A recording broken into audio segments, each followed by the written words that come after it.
Hello दोस्तों, नमस्कार। आइए स्टार्ट करते हैं 1 दिसंबर की क्लास। एडिटोरियल जो हम डिस्कस करेंगे उसका टाइटल है ऑयल नो बार। देखिए, ऑयल तेल की बात कर रहा है। नो बार का मतलब उस पर कोई कहें कि कोई लिमिटेशन नहीं है, यूँ कह सकते हो, कोई प्रतिबंध नहीं है।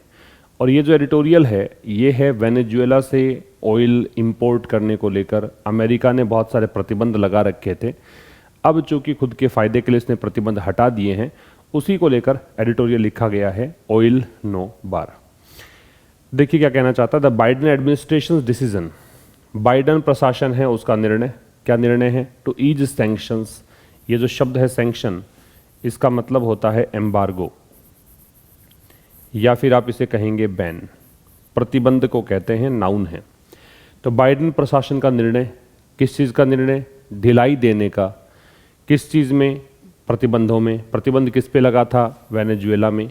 एंड अलाउ शेवरॉन, ये कोई कंपनी है ना, to return to its joint venture, और अलाउ करने का निर्णय कि शेवरॉन वापस लौट सकती है अपने जॉइंट वेंचर, संयुक्त उपक्रम, वेंचर उपक्रम व्यवसाय, अपने संयुक्त उपक्रम ऑयल फील्ड्स, ठीक है, मतलब जो ऑयल फील्ड्स है वहाँ पे फिर से ये काम शुरू कर सकती है। मार्क्स, ये डिसीजन की वर्ब है, ये चिन्हित करता है the end of Washington maximum pressure campaign, कि अब जो वॉशिंगटन मतलब अमेरिका का सर्वाधिक या अधिकतम प्रेशर कैंपेन चल रहा था, जो एक दबाव वाला अभियान चल रहा था, उसका एंड हुआ है। और ये दबाव किस लिए कर रखा था? एम्ड एट, जिसका लक्ष्य ये था, एम के साथ एट लगता है, एट प्रेपोजिशन है तो देखिए आईएनजी लग गया। और आउस्टिंग क्या होता है? आउस्टिंग का मतलब होता है एक्सपेल, या फिर आप इसे कहेंगे इजेक्ट, ठीक है, या फिर कहेंगे ड्राइव आउट, बाहर निकालना। इसका लक्ष्य ये था कि प्रेसिडेंट निकोलस मादुरो जो हैं उनको ये बाहर निकालना चाहते थे। सब्जेक्ट है डिसीजन, वर्ब है मार्क्स, सैंक्शन का मतलब प्रतिबंध है, आउस्ट का मतलब बाहर निकालना है, एम के साथ प्रेपोजिशन एट का प्रयोग करते हैं। तो बाइडेन प्रशासन का निर्णय क्या था?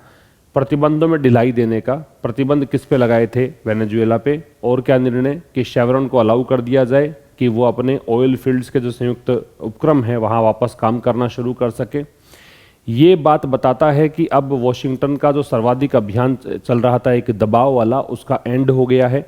और ये दबाव का अभियान इसलिए चला रखा था क्योंकि ये प्रेसिडेंट निकोलस मादुरो को हटाना चाहते थे, इनको बाहर निकालना चाहते थे। समझ में आ रही है बात? इसका स्क्रीनशॉट आप ले सकते हैं।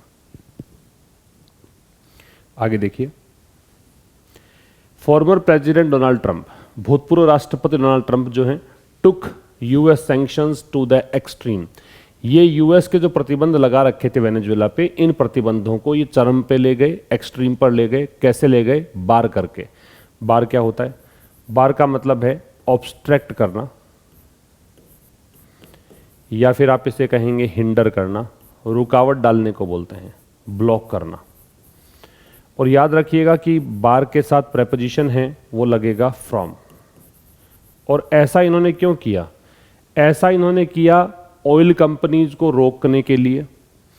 ऑयल कंपनी रोकना किससे चाहते थे? कि ये साउथ अमेरिकन जो कंट्री है, साउथ अमेरिकन कंट्री वेनेजुएला की बात ही कर रहा है, कि वेनेजुएला को ऑपरेट करने से, वेनेजुएला को तेल वाले क्षेत्र में काम करने से रोकना चाहते थे। Which has the world's largest oil reserves. अब ये इस साउथ अमेरिकन कंट्री के लिए आ रहा है, विच रिलेटिव प्रोनाउन है, अपने से पहले वाले शब्द को जोड़ेगा। तो ये जो कंट्री है वेनेजुएला, ये क्या करती है? ये विश्व का सबसे बड़ा तेल भंडार है।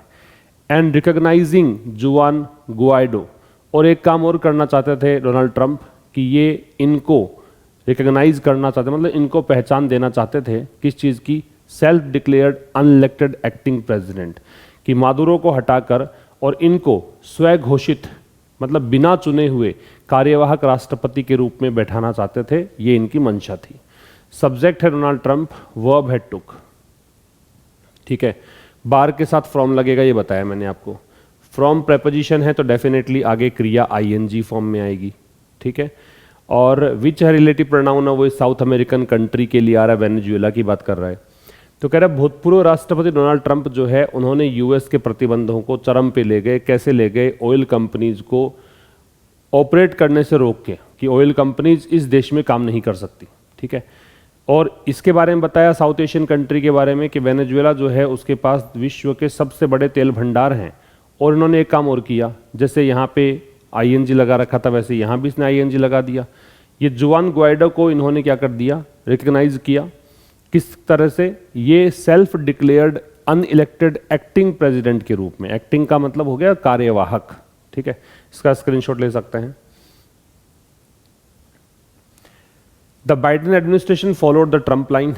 अब जैसा ट्रंप ने किया वैसा ही बाइडेन प्रशासन ने किया। बाइडेन जब राष्ट्रपति बने तो इन्होंने भी उसी लीक पर चले ये, ठीक है। फॉलोड है वो इसकी वर्ब है। इन इट्स इनिशियल मंथ्स, किसमें? अपने शुरुआती महीनों में, जब ये प्रशासन सत्ता में आया, जब बाइडेन राष्ट्रपति बने तो शुरुआती महीनों में इन्होंने भी वैसा ही किया जैसा कि ट्रंप ने किया। बट स्टार्टेड होल्डिंग टॉक्स, लेकिन इन्होंने बातचीत आयोजित करना, होल्ड करना शुरू कर दिया विद वेनेजुएला, वेनेजुएला के साथ मार्च के महीने में।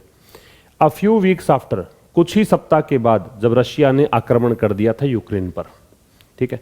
एक काम की बात यहाँ पे ये है कि स्टार्ट जो है उसके साथ जेरेंड लगता है, तो स्टार्ट के साथ भी लगेगा, और स्टार्ट का एंटोनिम होता है स्टॉप, इसके साथ भी लगेगा। इन दोनों के साथ में हम यूज करते हैं किसका? जेरेंड का, मतलब V0 के साथ ING का। ये बात आपको ध्यान रखनी है।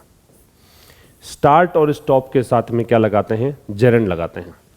तो बाइडेन प्रशासन ने ट्रंप वाली बात ही इन्होंने भी फॉलो करी, ट्रंप जैसा कर रहे थे वैसे इन्होंने भी किया। शुरुआत के महीनों में इनिशियल एडजेक्टिव है, मंथ नाउन है, इट्स पजेसिव एडजेक्टिव है, इट्स यहाँ इस एडमिनिस्ट्रेशन के लिए आ रहा है, ठीक है। लेकिन बाद में इन्होंने बातचीत करना शुरू कर दिया वेनेजुएला के साथ मार्च में। कुछ सप्ताह के बाद ही इन्होंने शुरू किया। कुछ सप्ताह कौन से? रशिया का जो इन्वेजन हुआ था यूक्रेन पर, उसके कुछ सप्ताह के बाद। While the US official narrative, अब कह रहा है यूएस का जो ऑफिशियल नैरेटिव है, यूएस मतलब नैरेटिव एक कहानी होती है, नैरेटिव एक कथानक होता है।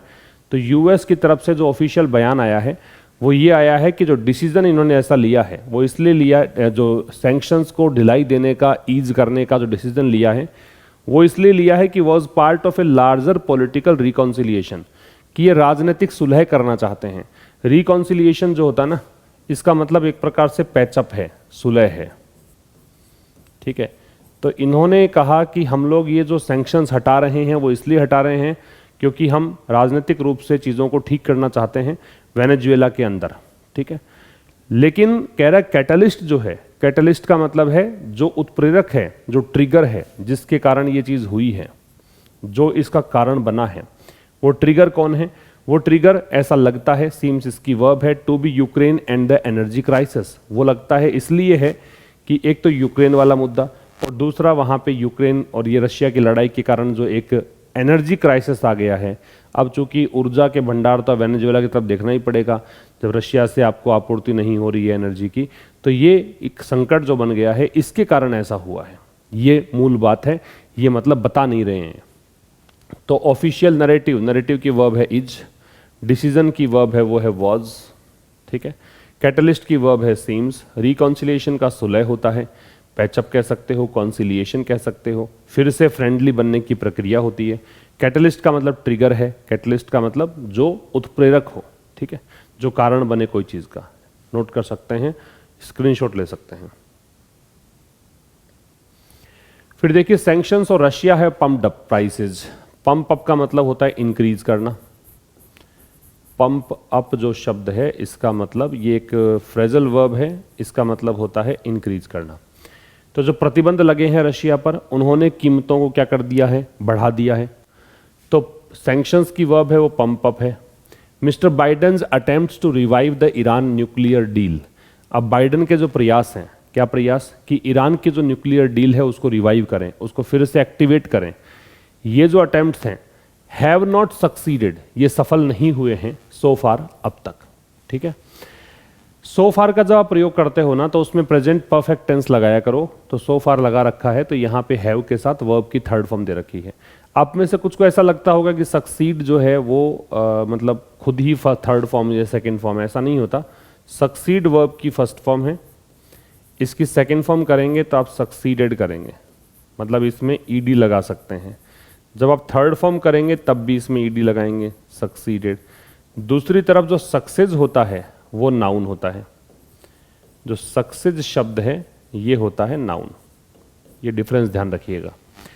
तो कह रहा है सैंक्शंस जो हैं, प्रतिबंध जो हैं, उन्होंने कीमतों को बढ़ा दिया। आगे कह रहा है बाइडेन के जो प्रयास हैं ईरान की न्यूक्लियर डील को फिर से एक्टिवेट करने के, उसमें सफलता अब तक नहीं मिली है। ठीक है। The move by Saudi Arabia in its allies, अब जो सऊदी अरेबिया है और उसके जो मित्र राष्ट्र हैं, अलाइज हैं, उनके द्वारा जो एक कदम चला गया है, क्या, स्लैश करने का। स्लैश का मतलब होता है रिड्यूस करना, कटौती करना। रिड्यूस कह सकते हो, डिक्रीज कह सकते हो। तो इनके द्वारा एक स्टेप सामने आया है कि ये रिड्यूस कर रहे हैं क्या, ऑयल प्रोडक्शन को, मतलब तेल का उत्पादन कम कर रहे हैं। अब इस चीज़ ने, इस मूव ने, इस कदम ने, इसकी वर्ब है हैज। ऑल्सो का प्रयोग है वो मैन वर्ब से पहले करते हैं, याद रखिएगा। ऑल्सो कहाँ आएगा, मैन वर्ब से पहले। तो ये जो इनका एक स्टेप है कि ये इन्होंने एक निर्णय लिया है कि हम ऑयल प्रोडक्शन में कटौती करेंगे, इस चीज़ ने भी क्या कर दिया है, माउंट कर दिया। माउंट का मतलब बढ़ा दिया है, क्या, एडिशनल प्रेशर, अतिरिक्त दबाव, किस पर, प्राइसेस पर, कीमतों पर। ठीक है। द ओनली ऑप्शन, एकमात्र जो विकल्प है, नाउ अब, to get more oil into the market, कि अब मार्केट में और अधिक ऑयल लेकर आया जाए, इसका एकमात्र विकल्प क्या है, ये विकल्प है इज। इज इसकी वर्ब है to allow Venezuela to do so, कि भाई वेनेजुएला को ही अलाउ कर दो आप ऐसा करने के लिए, ये एकमात्र आपके पास विकल्प है। बड़ी आसान भाषा में लिखा गया है, कुछ वर्ड्स हैं जरूर नए, वो आपको नोट करने हैं। द ओनली याद रखिएगा, ओनली का मतलब केवल होता है, लेकिन जैसे ही आप द ओनली लगाते हो उसका मतलब होता है एकमात्र। तो एकमात्र विकल्प अब किस चीज़ के लिए, मार्केट में ऑयल लाने का एकमात्र विकल्प क्या है, कि वेनेजुएला को अलाउ करो ऐसा करने के लिए। इसका स्क्रीनशॉट ले लीजिए।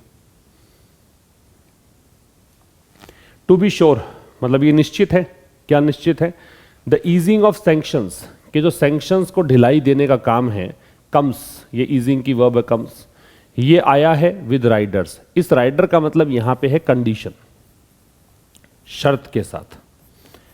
मतलब अब ये जो ढिलाई बढ़ती है वो निश्चित सी बात है कि अब आजकल की दुनिया में ऐसा तो है नहीं कि कुछ किसी का भला कर दोगे आप और उससे कुछ वापसी में कोई उम्मीद नहीं करोगे। तो अमेरिका ने जो सैंक्शन ढिलाई दी है उसमें कुछ ना कुछ इनका राज छिपा हुआ है, कुछ शर्तें रखी है इन्होंने। शर्तें क्या रखी है, शेवरॉन कैन प्रोड्यूस ऑयल, अब ये जो कंपनी है ये प्रोड्यूस कर सकती है ऑयल को फ्रॉम इट्स फील्ड्स, मतलब वेनेजुएला के फील्ड से, वहाँ के मैदानों से, वहाँ के खेतों से, मतलब वहाँ के फील्ड से, जो ऑयल फील्ड्स हैं, जो तेल के मैदान हैं, वहाँ से ये प्रोड्यूस कर सकती है ऑयल इन वेनेजुएला, वेनेजुएला में। But the oil should be exported only to the US, लेकिन एक शर्त रख दी कि साहब तुम एक्सपोर्ट करोगे तेल, वो केवल और केवल अमेरिका को करोगे, इसीलिए हम प्रतिबंध हटा रहे हैं।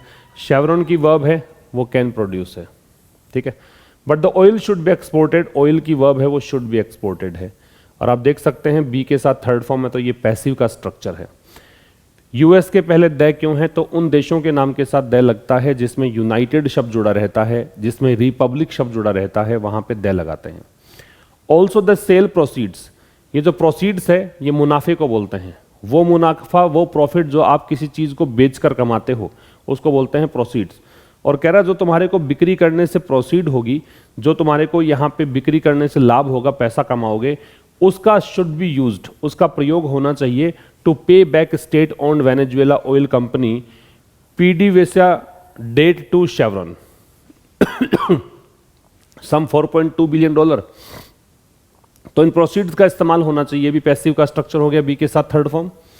किस लिए, कि जो सरकार के स्वामित्व वाली एक वेनेजुएला ऑयल कंपनी है, इसका जो कर्जा है ना, वो चुकाओगे तुम। और वो कर्जा कितना है, वो $4.2 बिलियन का कर्जा है, ये चुकाना है। And the licence can be cancel any time, और लाइसेंस है वो किसी भी टाइम पर कैंसिल किया जा सकता है। ये कुछ शर्तें रख दी इन्होंने, ये कैन बी कैंसिल्ड हो गई इस लाइसेंस की वर्ब, ये भी पैसिव है बी के साथ थर्ड फॉर्म। तो सब्जेक्ट है ईजिंग, वर्ब है कम्स, सब्जेक्ट है शेवरॉन, वर्ब है कैन प्रोड्यूस, फिर है oil should be exported, proceeds should be used, licence can be cancelled, और बाकी कुछ खास नहीं है। यूएस से पहले द क्यों है ये हमने डिस्कस किया है, ठीक है, बाकी सब आसान है। राइडर का मतलब कंडीशन है, शर्तें हैं, स्टिपुलेशन है। स्क्रीनशॉट ले सकते हैं इसका। फिर देखिए इवन सो, ऐसा होने पर भी। इवन सो कब लगाते हैं, एक प्रकार से आप यूं कह दो, इसको इस तरह से यूज कर सकते हैं कि आप स्ट्रेस डाल रहे हो कोई चीज के ऊपर, तो ऐसा होने पर भी, ठीक है, mister Maduro can claim victory, ये अभी भी दावा कर सकते हैं कि जीत तो इनकी ही हुई है। In the US clear U turn, कि यूएस ने एकदम से यू टर्न लिया है, अपनी नीतियों को एकदम से बदल लिया है, तो पक्का यहां पे जीत तो किनकी हुई है, मादुरो की ही हुई है। मादुरो की वर्ब है वो कैन क्लेम है। He has offered to begin talks, इन्होंने ऑफर किया है कि बातचीत शुरू कर दी है विद द ऑपोजिशन, विपक्ष के साथ, but has not made any major concession beyond that, लेकिन कह रहा है कि इन्होंने और कोई मुख्य कंसेशन नहीं दिया, कोई छूट नहीं दी है इसके परे। बातचीत तो शुरू कर दी लेकिन इसके अलावा इन्होंने यूएस को कोई छूट दी नहीं है। ही की वर्ब है वो हैज ऑफर्ड है, इन्होंने ऑफर किया है बातचीत शुरू करने का, ऑपोजिशन मतलब विपक्ष के साथ, लेकिन इसके अलावा इन्होंने कोई भी कंसेशन दिया नहीं है इसके बियॉन्ड। बियॉन्ड का मतलब होता है के परे, कोई लिमिट है उसके परे। द यूएस मूव, ये जो यूएस का कदम है, कुड ऑल्सो प्रॉम्प्ट, प्रॉम्प्ट का मतलब होता है स्पर करना, प्रेरित करना, ठीक है। तो यूएस का जो मूव है, ये यूएस का जो कदम है, ये प्रेरित कर सकता है किनको, यूरोपियन कंट्रीज को भी। मैंने अभी कहा था कि ऑल्सो का प्रयोग, ऑल्सो एक एडवर्ब होता है और इसका प्रयोग हम मैन वर्ब से पहले करते हैं, तो ये प्रॉम्प्ट मैन वर्ब है, इससे पहले कर रखा है। तो यूएस का ये जो मूव है ये प्रॉम्प्ट कर सकता है, प्रेरित कर सकता है यूरोप के देशों को भी टू रिविजिट देयर पॉलिसी, कि वो जो यूरोपियन देश हैं जिस प्रकार की नीतियां इन्होंने बना रखी है वेनेजुएला को लेकर, अब चूंकि एनर्जी क्राइसिस तो इनके भी आएगा, इनको भी ये तेल चाहिएगा, तो फिर ये भी अपनी पॉलिसी में बदलाव करें, रिविजिट करें, फिर से देखें अपनी पॉलिसीज को, किसको लेकर, कैराकास को लेकर। अब ये कैराकास जो है वेनेजुएला की राजधानी है, इसलिए वेनेजुएला की ही बात कर रहा है, ठीक है। The return of foreign companies, जो विदेशी कंपनियों की वापसी है, would allow Venezuela to ramp up, ramp up का मतलब होता है इंक्रीज। तो विदेशी कंपनियों की जो वापसी है वो यहाँ वेनेजुएला को अलाउ करेगा to ramp up its oil production, कि वेनेजुएला अपने तेल के उत्पादन को फिर से बढ़ाए, ठीक है। रैंप अप का मतलब इंक्रीज है, स्क्रीनशॉट ले लीजिए। फिर देखिए, Mister Maduro seems to have survived, ऐसा लगता है कि मिस्टर मादुरो ने सर्वाइव कर लिया। सर्वाइव का मतलब है डिफिकल्ट फेज से निकल गए, फिर भी खड़े रहे हैं। तो मादुरो को ऐसा लगता है कि इन्होंने सर्वाइव किया है। वेस्टर्न अटेम्प्ट, जो पश्चिमी देशों के प्रयास थे टू आइसोलेट हिम, कि उसको अलग थलग किया जाए, तो अमेरिका प्रयास तो कर रही था कि मादुरो को हटा दिया जाए और ये टिके नहीं हमारे सामने, लेकिन ये फिर भी जमे रहे, टिके रहे। तो ऐसा लगता है कि इन्होंने इसको सर्वाइव कर लिया। बट इज बिगर चैलेंज, लेकिन इससे ही बड़ी चुनौती इज है to ride out. Ride out का मतलब होता है मुश्किल समय से बच निकलना, लेकिन इससे ही बड़ी चुनौती ये है कि इनको अभी जो तूफान इनके घर में है, घर मतलब वेनेजुएला में जो एक तूफान का सामना इनको करना है, मुश्किलों का सामना करना है, वहां से बच निकलने की चुनौती इससे भी बड़ी है। द विंडो ऑफ री एंगेजमेंट, विंडो का मतलब यहाँ पे अपॉर्चुनिटी से है, अवसर से है। तो कह रहा है री एंगेजमेंट मतलब फिर से एंगेज होना, फिर से मतलब मेल मिलाप करना, इसका जो अवसर है मतलब विंडो है। विंडो मतलब यहाँ पे स्कोप भी मान सकते हो, है ना। इज हिज अपॉर्चुनिटी, अब इनके पास यही एक अवसर है री एंगेजमेंट वाला, तो ये एक विंडो के रूप में है, एक बड़े अवसर के रूप में है।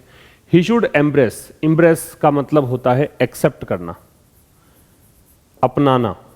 तो अब उनको क्या करना चाहिए, एम्ब्रेस इट, इसे अपना लेना चाहिए विद स्टेप्स, कुछ ऐसे कदमों के साथ। कदम कौन से चलने चाहिए, एड्रेस करना चाहिए, एड्रेस का मतलब ठीक करना चाहिए the critical failings of Venezuela's economy. Critical मतलब बहुत ही पेचीदगीपूर्ण हालात से वेनेजुएला की अर्थव्यवस्था गुजर रही है, इसको ठीक करना चाहिए। पार्टली, आंशिक रूप से, है ना, because of his own policies. और वेनेजुएला की इकोनॉमी इस हालत में क्यों है, तो लेखक कह रहा है कि कुछ तो इसमें इनकी नीतियों का असर भी है। मैंड टाइज, टाइज का मतलब संबंध, मैंड का मतलब रिपेयर करना, अपने संबंधों को सुधारना चाहिए। किसके साथ, पश्चिमी देश के साथ, अमेरिका के साथ। एंड जॉइन सीरियस टॉक्स, और गंभीर बातचीत करनी चाहिए किसके साथ, ऑपोजिशन के साथ, विपक्ष के साथ, ठीक है। तो फिर समझ लीजिए, ही आ गया मादुरो के लिए। शुड इम्ब्रेस, शुड मॉडल है, सजेशन के लिए आता है, इम्ब्रेस इसकी वर्ब है, V0 आएगा मॉडल के साथ में, बेस फॉर्म आएगी। उन्हें अपनाना चाहिए इस चीज को कुछ स्टेप्स के साथ। स्टेप्स क्या हैं कि इनको क्रिटिकल जो फेलिंग्स हैं, बहुत ज़्यादा जो असफलताएं मिल रही है वेनेजुएला की अर्थव्यवस्था को, उसको ठीक करने का प्रयास करना चाहिए। और ये जो इकोनॉमी की हालात है ना, ये कुछ कुछ इनकी खुद की नीतियों का असर है। अपने संबंधों को सुधारना चाहिए वेस्ट के साथ, और गंभीर बातचीत को ज्वाइन करना चाहिए, मतलब काफ़ी सीरियस टॉक्स करनी चाहिए ऑपोजिशन के साथ। तो ये था इस सेशन में। ठीक है, अब मिलेंगे हम कल ठीक शाम 5 बजे एक नए सेशन के साथ। तब तक के लिए नमस्कार, थैंक यू वेरी मच।